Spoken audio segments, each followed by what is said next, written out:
कहानी की शुरुआत होती है अमेरिका के एक जाने माने कॉलेज MIT में। इस वक्त हम प्रोफेसर जेरल्ड को अपनी मैथ्स की क्लास पढ़ाते हुए देखते हैं। लेक्चर खत्म होने के बाद उन्होंने अपने स्टूडेंट्स को बताया कि मैं क्लास के बाहर बोर्ड पर मैथ्स का एक बहुत मुश्किल सवाल लिखने वाला हूँ और अगर तुम में से किसी ने भी इसे सॉल्व कर दिया तो कॉलेज में तुम्हारा नाम सुनहरे अक्षरों से लिखा जाएगा। उन्होंने अपने स्टूडेंट्स को मोटिवेट भी किया ये कहकर कि पहले भी मेरे कुछ स्टूडेंट्स इस क्वेश्चन को सॉल्व कर चुके हैं और आज के दिन वो बिल्कुल टॉप पे हैं अपनी फील्ड में। ये सवाल बहुत मुश्किल है, ये देखते हुए प्रोफेसर जेरल्ड ने उन्हें सेमेस्टर के आखिर तक का वक्त दिया ताकि वो आराम से समय लेकर इसे सॉल्व कर सकें। लेक्चर खत्म हुआ और फिर हमने विल हंटिंग नाम के एक आदमी को देखा जो वहाँ पर साफ सफाई का काम करता था। उसने वो मैथ्स प्रॉब्लम देखी जो प्रोफेसर ने लिखी थी। विल बाद में अपने घर गया और बाथरूम के शीशे पर इक्वेशन सॉल्व करने लगा। अगले दिन जब वो वहाँ बिल्कुल अकेला था उसने चौक उठाया और प्रॉब्लम का आंसर लिख दिया। ये बहुत बड़ी बात थी क्योंकि उसने इस सवाल का जवाब सिर्फ एक दिन में निकाल दिया था। काम के अलावा विल अपना सारा समय अपने दोस्तों के साथ मटर गश्ती करते हुए बिताता था। एक दिन जब वो एक बेसबॉल मैच देख रहा था तो विल ने एक लड़के को देखा जो स्कूल में उसे परेशान करता था। उसे देखते ही विल के अंदर गुस्सा फूट गया।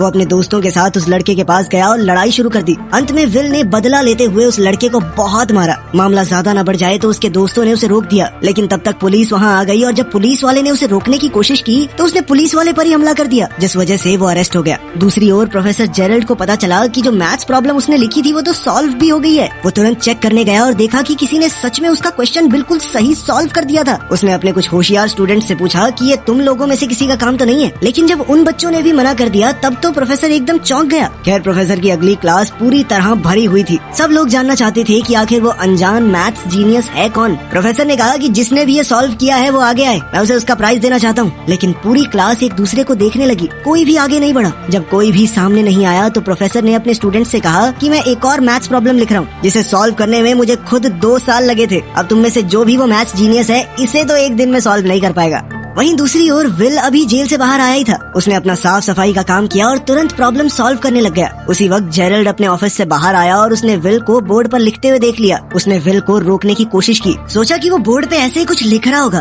प्रोफेसर को अपनी तरफ आते हुए देखकर विल वहाँ से भाग गया। बाद में जब प्रोफेसर वापस आया तो उसने देखा कि विल ने तो एक्चुअली उसकी प्रॉब्लम सॉल्व कर दी है जिसे सॉल्व करने में उसे खुद 2 साल लगे थे, वो इस लड़के ने कुछ ही देर में सॉल्व कर दी। अब उसे पता चल गया था कि वो सीक्रेट मैथ्स जीनियस कौन है। काम के बाद विल अपने दोस्तों से मिला और वापस बार में गया थोड़ी ड्रिंक्स लेने के लिए। वहाँ कुछ खूबसूरत लड़कियों को देखकर विल का दोस्त चकी उनके पास गया और फ्लर्ट करने लगा। लड़कियों को इम्प्रेस करने के लिए चकी ने ऐसे ही झूठ बोल दिया कि हाँ मैं भी यही MIT में पढ़ता हूँ, जीनियस हूँ मैं। तभी एक आदमी बीच में बोला और पूछने लगा कौन सी क्लास में पढ़ता है बे तू, जिसके जवाब में चकी ने कहा हिस्ट्री। वो लड़का समझ गया था कि ये झूठ बोल रहा है। उसने चकी की बेइज्जती करनी शुरू कर दी और जानबूझकर उससे हिस्ट्री के टॉपिक्स पर सवाल करने लगा। बेचारे चकी को आता जाता तो कुछ था नहीं तो वो एकदम चुप रहा। तभी विल अपने दोस्त के लिए आगे बढ़ा और उस आदमी से डिबेट करनी शुरू कर दी। विल एक बार जो पढ़ लेता था कभी भूलता ही नहीं था। उसके फैक्ट्स और जबान इतनी साफ थी कि उसने उस लड़के को एकदम चुप करवा दिया। साथ ही विल ने उस लड़के की बेइज्जती की कि तूने उस किताब से पढ़ा है ना, बिल्कुल रटी रटाई बातें करता है तू। विल ने उसका मजाक उड़ाते हुए कहा कि इतने हजारों डॉलर खर्च कर रहा है तू, फिर भी जब रटी रटाई बातें बोलनी है तो ये तो मैंने पब्लिक लाइब्रेरी में पढ़ी है। इस सब के बाद वो आदमी तिल मिलाकर वहाँ से चला गया। बाद में उन लड़कियों में से एक जिसका नाम स्काइलर है विल के पास आई और उसे अपना फोन नंबर दे दिया। विल की होशियारी देखकर स्काइलर को वो थोड़ा पसंद आ गया था और स्काइलर ने कहा कि करना किसी दिन फोन मुझे जब तुम्हारे पास टाइम हो। विल ने बाद में वो नंबर उस लड़के को भी दिखाया जो ज्यादा स्मार्ट बनने की कोशिश कर रहा था। इस बीच प्रोफेसर जेरल्ड उस सफाई करने वाले को ढूंढ रहे थे जिसने उनकी वो मुश्किल प्रॉब्लम इतनी आसानी से सॉल्व कर दी। थोड़ी पूछताछ के बाद उन्हें विल का कॉन्टैक्ट नंबर मिल गया, जिसके बाद वो सीधा विल की कोर्ट हियरिंग में पहुंच गया। उसके ऊपर एक पुलिस ऑफिसर पर हमला करने का केस लगा था। विल ने अपने आप को कोर्ट में बचाने की बहुत कोशिश की, लेकिन जज ने कहा कि तुम्हारे ऊपर पहले से चोरी और मारपीट के आरोप लगे हुए हैं। जज ने कहा कि अब मैं पुलिस से भी हाथापाई को नजरअंदाज नहीं कर सकता और आखिरकार जज ने उसे जेल में डाल दिया और अगर वो बेल लेना चाहता है तो $50,000 देने होंगे, यानी लगभग 44 लाख रुपए। इसी के साथ विल को जेल भेजा गया, लेकिन वहाँ उसकी मुलाकात प्रोफेसर जेरल्ड से हुई जिसके पास उसके लिए एक डील थी। उसने विल से कहा कि मैंने जज से बात कर ली है और मैं तुम्हें छुड़वाने के लिए तैयार हूँ, लेकिन तुम्हें मेरी 2 शर्तें माननी होंगी। पहली शर्त ये थी कि विल प्रोफेसर जेरल्ड के साथ मैथ्स की क्लास लगाएगा और दूसरी शर्त ये थी कि उसे काउंसलिंग लेनी पड़ेगी। विल इस बात पर हंसने लगा, लेकिन वो जेल में भी नहीं रहना चाहता था। उसके पास कोई ऑप्शन था नहीं, इसीलिए उसने सारी शर्तें मान ली। जल्द ही उसने अपनी मैथ्स की क्लास प्रोफेसर जेरल्ड के साथ शुरू कर दी जो विल के तेज दिमाग दिमाग को देखकर एकदम हैरान रह गए। अब दूसरी शर्त के हिसाब से उसे एक थेरेपिस्ट से काउंसलिंग लेनी होगी, लेकिन चाहे वो कितने भी थेरेपिस्ट के पास क्यों न चला जाए, विल खुद को उनके सामने खोलता नहीं था। ऊपर से उनका मजाक अलग से उड़ाने लगता। वो एक दिन पहले उन थेरेपिस्ट की लिखी हुई किताबें पढ़ लेता और अगले दिन जम के उनकी बेइज्जती करता। आखिरी ऑप्शन के तौर पर प्रोफेसर जेरल्ड ने अपने पुराने दोस्त शॉन मैगवायर से मदद मांगी, जो अब साइकोलॉजी पढ़ाता था। शॉन ने शुरुआत में तो कहा कि मेरे पास फालतू टाइम नहीं है इस सब के लिए, लेकिन जब जेरल्ड ने उसे समझाने की कोशिश की कि वो लड़का बहुत स्पेशल है, अगर सही रास्ते पर नहीं आया ना तो अपनी जिंदगी बर्बाद कर बैठेगा। ये सब सुनने के बाद शॉन आखिरकार मान गया और विल से मिला। जैसा कि उसने अपने पुराने थेरेपिस्ट के साथ किया था,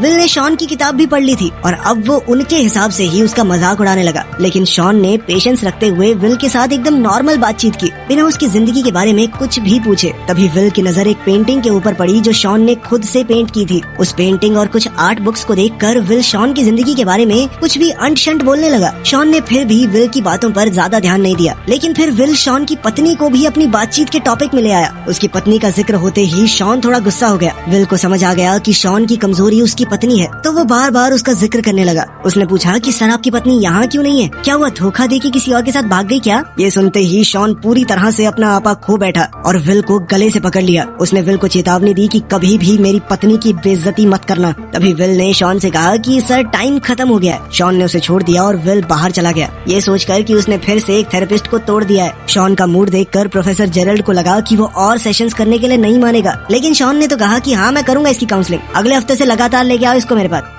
काउंसलिंग के बाद विल स्काइलर के साथ डेट पर गया। डेट पर विल को पता चला कि स्काइलर एक बहुत ही अमीर परिवार से है और इस वक्त हार्वर्ड में पढ़ रही है। उन दोनों ने ही एक दूसरे के साथ बहुत अच्छे से समय बिताया। अपनी खूबसूरत पहली डेट के आखिर में उन्होंने एक दूसरे को चूम लिया। विल जब अगले हफ्ते शॉन से मिलने आया तो शॉन ने कहा कि चलो बाहर चल के बातचीत करते हैं। शॉन विल को एक पार्क में ले गया और उससे बात करने लगा। उसने विल से कहा कि तुमने जो कुछ भी बोला मैंने उस बारे में बहुत सोचा। आखिर में मुझे यही समझ में आया कि तुम दिमाग से एक छोटे बच्चे हो जो ये जानता ही नहीं है कि वो क्या बोल रहा है, बदतमीज हो थोड़े से। शॉन ने विल से कहा कि मैं समझता हूँ तुम बोलना नहीं चाहते, शायद कोई डर है तुम्हारे अंदर, लेकिन बेटा एक बात याद रखना, कभी तो तुम्हें बोलना ही पड़ेगा वरना जिंदगी की सारी अच्छी चीजें खो बैठोगे। अगले दिन विल अपने दोस्त चकी के साथ एक कंस्ट्रक्शन साइट पर मजदूरी करने गया। उसने स्काइलर को फोन किया लेकिन वो बात करने से डर रहा था। शॉन के साथ अपने तीसरे थेरेपी सेशन में विल ने एक शब्द भी नहीं कहा और शॉन ने भी नहीं। दोनों पूरा 1 घंटा चुप रहे। चौथा सेशन भी इसी तरह से शुरू हुआ जहाँ किसी ने कुछ नहीं बोला, लेकिन फिर बोर होकर विल ने शॉन को एक जोक सुनाया। इसे एक हिंट मानकर कि विल शायद अब बातचीत करना चाहता है। शॉन ने उससे पूछा कि क्या तुम्हारी कोई गर्लफ्रेंड है? इसके जवाब में विल ने उसे स्काइलर के बारे में बताया कि कैसे उनकी पहली डेट बहुत ही बढ़िया गई, लेकिन अब मुझसे बात नहीं हो पा रही। शॉन ने पूछा कि ऐसा क्यों? तो विल ने जवाब दिया कि मुझे लगता है स्काइलर मेरे लिए बहुत ज्यादा अच्छी है और अगर मैं उससे मिलता रहा तो सब कुछ खराब हो जाएगा। कभी ना कभी तो वो समझ ही जाएगी कि मैं उसके लायक नहीं हूँ। शॉन ने उसे समझाया कि कोई भी किसी से बेहतर नहीं होता, हर किसी में कुछ चीजें अच्छी कुछ खराब होती हैं, लेकिन जरूरी बात बस ये है कि वो इंसान आपके लिए सही है या नहीं। इस बारे में और समझाते हुए शॉन ने अपनी पत्नी के बारे में बताया। उसने कहा कि वो बहुत अच्छी इंसान थी, बहुत प्यार करता था मैं उससे,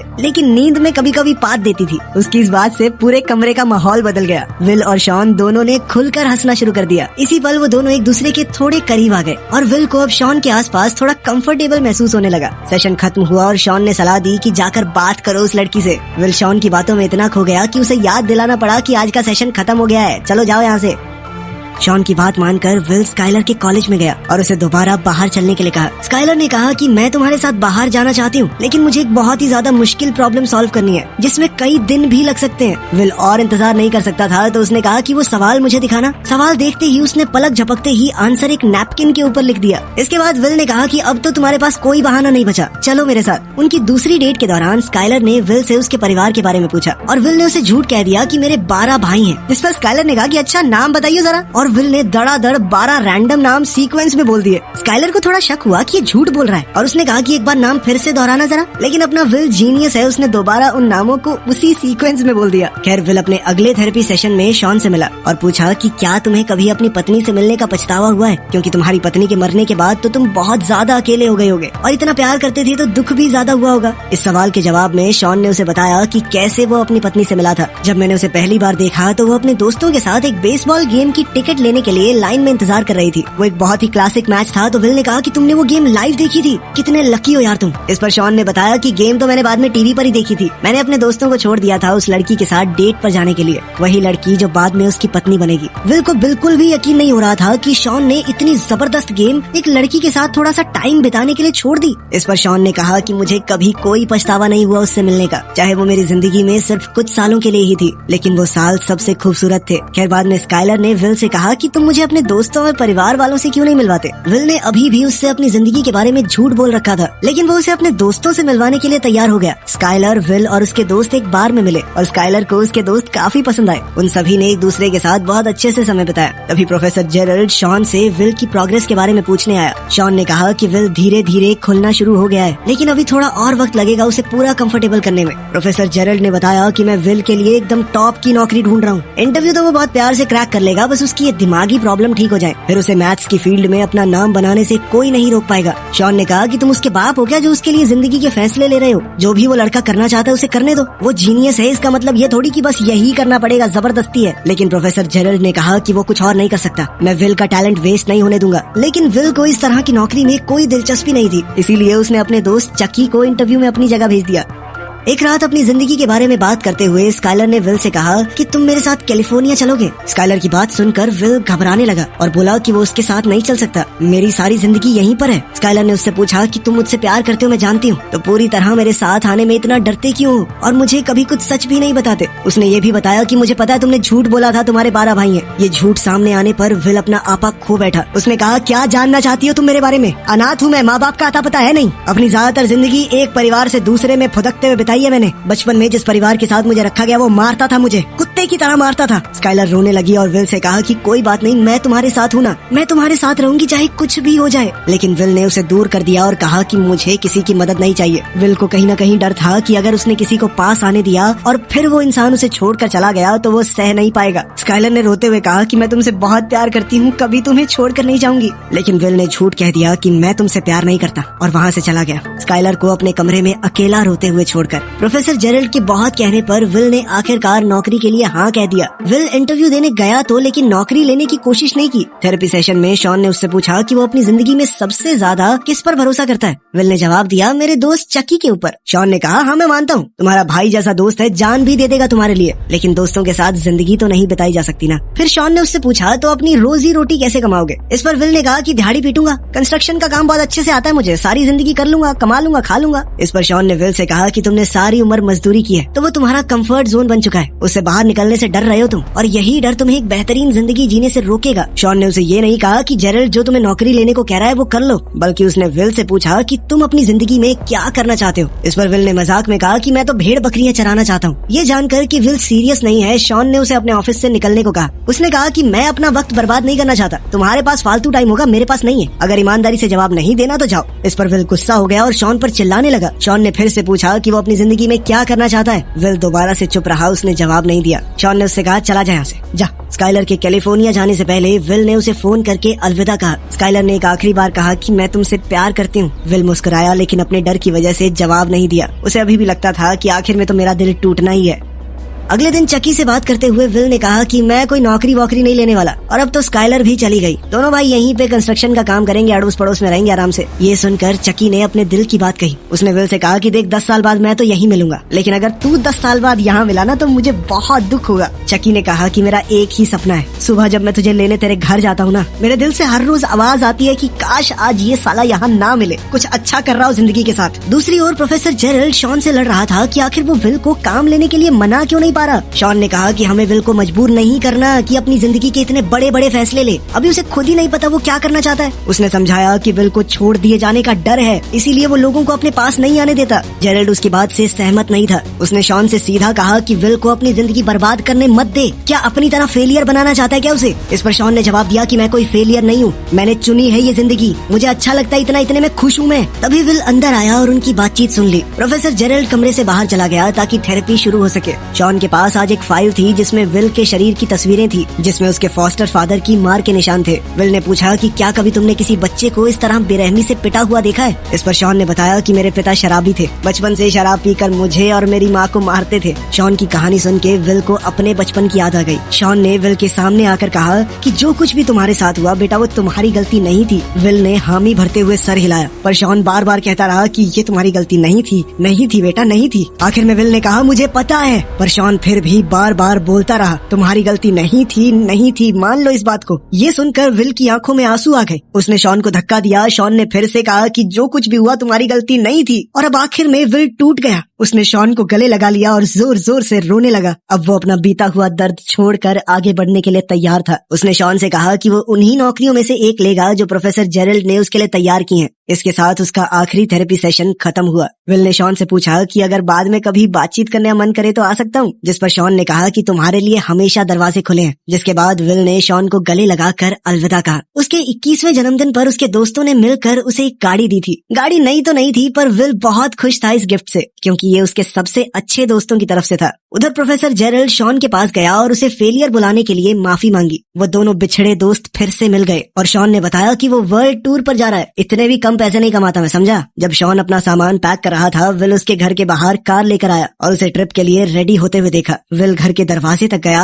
और शॉन के मेल बॉक्स में एक लेटर छोड़ दिया और फिर वहाँ से चला गया। इसी बीच चकी विल को काम पर ले जाने के लिए उसके घर गया। उसने दरवाजे पर नॉक किया, लेकिन कोई जवाब नहीं आया। उसने खिड़की से झांक कर देखा कि विल घर पर नहीं है। चकी मुस्कुराया और समझ गया कि विल को अपनी जिंदगी में क्या करना है उसने फैसला कर लिया है। शॉन को भी विल का छोड़ा हुआ लेटर मिल गया। लेटर में विल ने लिखा था कि वो नौकरी नहीं ले रहा, वो कैलिफोर्निया जा रहा है स्काइलर से मिलने। ये पढ़कर शॉन मुस्कुरा दिया और अंदर चला गया। चलो लड़की मिल गई, अब अपना जीनियस कुछ ना कुछ तो अच्छा कर ही लेगा।